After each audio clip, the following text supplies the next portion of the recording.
Bonjour, aujourd'hui c'est le 25e dimanche du temps ordinaire. Dimanche dernier, nous sommes allés à nos deux cimetières. Nous avons prié pour nos morts, une façon de leur signifier que nous ne les avons pas oubliés. Nous avions même loué les services d'une compagnie de Québec en ce qui concerne le système de son. Cette compagnie-là a vraiment répondu à nos attentes. Les sons pouvaient rejoindre même les gens qui étaient loin de là où on était positionné pour nos prestations. Ce qu'on a fait comme prière, ce qu'on a donné comme message était bien capté par les gens. L'unique hiatus qu'on a eu, c'est que les gens qui sont aux environs du cimetière, parmi eux, il y en a qui m'ont approché et qui m'ont dit: votre cérémonie au cimetière Très Sainte Trinité faisait tellement de bruit que ça nous a dérangés pendant notre sieste. On ne pouvait pas se reposer comme il fallait. Ça m'a fait sourire et puis à un moment donné, je me suis dit, je m'en fous. Nous, on avait la distanciation physique à respecter. On avait aussi le message à passer. On avait des prières à faire. C'était à un moment de la journée où on peut se permettre un petit bruit. Et non, on n'avait pas enfreint la loi. On avait fait les choses en bonne et due forme. Mais je dois dire que la participation des gens était fabuleuse. Et j'en suis fier. Ce dimanche, avant de parler de l'Évangile, je dois ouvrir une petite parenthèse. Après nos cérémonies, donc quelques jours après, il y a eu la pluie et beaucoup de lampions qui étaient allumés à l'occasion de nos visites au cimetière étaient éteints. Ceux qu'on pouvait réallumer encore, on les a pris et on les a placés dans l'église pour les réallumer. Ils sont du côté de l'hôtel dédié à Sainte-Anne. Et les bénévoles qui ont fait ce travail-là, je les salue de manière particulière. Que Dieu leur rende au centuple. Ce sont les gens qui travaillent dans l'ombre, qui font beaucoup de choses pour que notre paroisse, notre communauté fonctionne de manière adéquate. Et je leur dis sincèrement merci. Alors l'évangile d'aujourd'hui, c'est celui de Marc au chapitre 9 de 30 à 37. En ce temps-là, Jésus traversait la Galilée avec ses disciples et il ne voulait pas qu'on le sache, car il enseignait ses disciples en leur disant: le Fils de l'homme est livré aux mains des humains. Ils les tueront et 3 jours après sa mort, il les ressuscitera. Mais les disciples ne comprenaient pas ça. Non seulement ils ne comprenaient pas, mais ils ne voulaient pas lui poser des questions là-dessus. Une fois à la maison, Jésus va leur dire: de quoi discutiez-vous en chemin? Ils ne voulaient pas répondre à cette question-là parce que eux étaient préoccupés par la question suivante: qui est le plus grand parmi nous? Alors Jésus va en profiter pour leur parler. Je dois dire tout de suite que notre Dieu est celui qui est proche de nos préoccupations. Il s'en soucie. Jésus est celui qui se soucie de nos préoccupations, de nos problèmes. Il aurait pu, dans ce cas, une fois à la maison, dire à ses apôtres: en chemin, je vous ai parlé de ce qui va m'arriver. Je vous ai parlé de la passion. Vous n'avez pas fait attention à ça. Alors je vous le répète. Il n'a pas procédé comme ça. Il a tout simplement laissé de côté le thème de la passion et il a commencé à parler aux apôtres de ce que eux, les apôtres, disaient. Il va donc leur parler du thème du plus grand, du plus petit. Alors il leur dit, celui qui veut être le plus grand de tous, il doit être le dernier et aussi le serviteur de tous. Je pense qu'ils n'avaient pas compris. Alors pour éclaircir encore les choses, Jésus prend un enfant.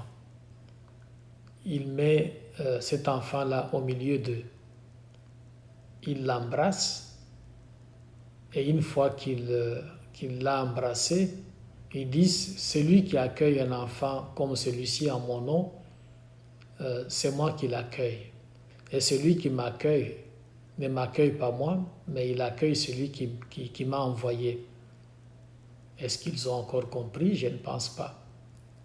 Parce que plus tard, le jeudi saint, précisément, Jésus va laver les pieds de ses apôtres.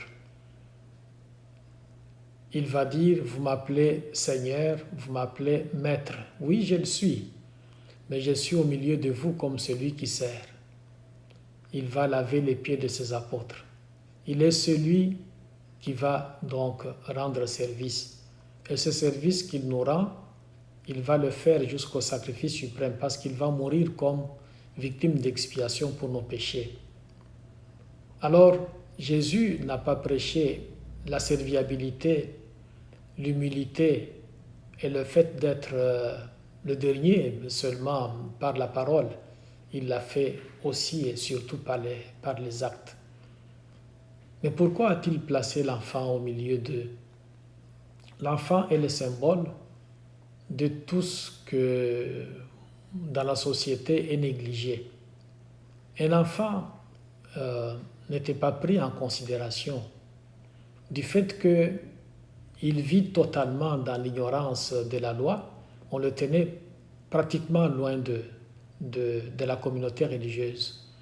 Il est donc le symbole des sans-abri, le symbole des parias de la société, le symbole des laissés pour compte, le symbole de ceux qui sont méprisés par la société. Alors Jésus, en mettant l'enfant au milieu des apôtres, en l'embrassant, non seulement il fait de lui le centre de gravité, mais en même temps aussi, il montre que celui qui va mettre toute son attention sur l'enfant, celui qui va prendre en compte quelqu'un qui est sans abri, quelqu'un qui est paria de la société, celui-là fait quelque chose de merveilleux. On trouve ce thème beaucoup plus développé dans l'évangile de Matthieu au chapitre 25, où Jésus s'identifie carrément à ces catégories de la société. Il dit, venez à moi, vous tous qui peinez sous le fardeau, et moi je vous procurerai le repos.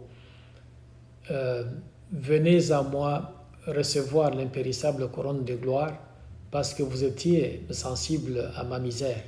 J'avais faim et vous m'avez donné à manger, j'avais soif et vous m'avez donné à boire. Vous les bénis de mon Père. J'étais dans les besoins, vous êtes venus à mon secours. Parce que j'étais en prison, j'étais malade, vous m'avez visité.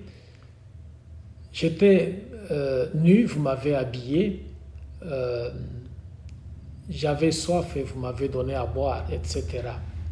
Alors Jésus s'identifie à ces gens-là parce que quand ceux qui étaient envoyés, si vous voulez, du côté droit, comme pour dire ce sont les bénis de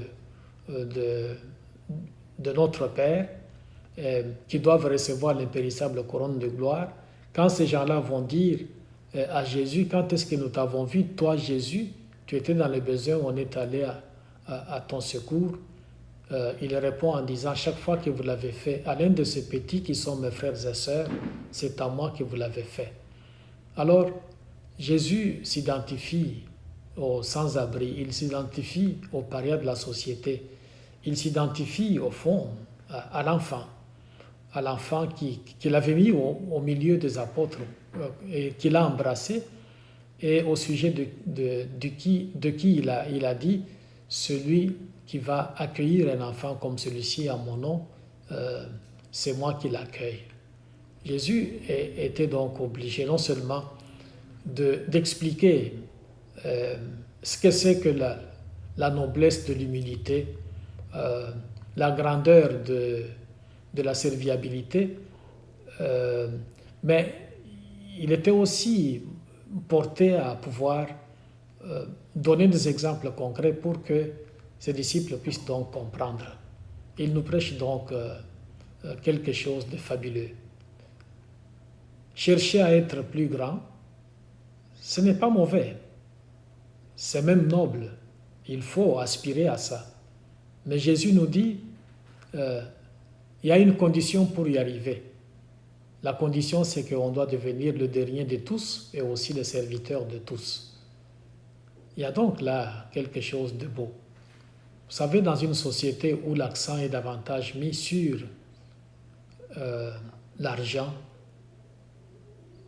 la compétitivité, la consommation, le confort, la rentabilité, ce qui ne produit pas grand-chose, ce qui ne produit rien, peut carrément devenir un lourd fardeau financier.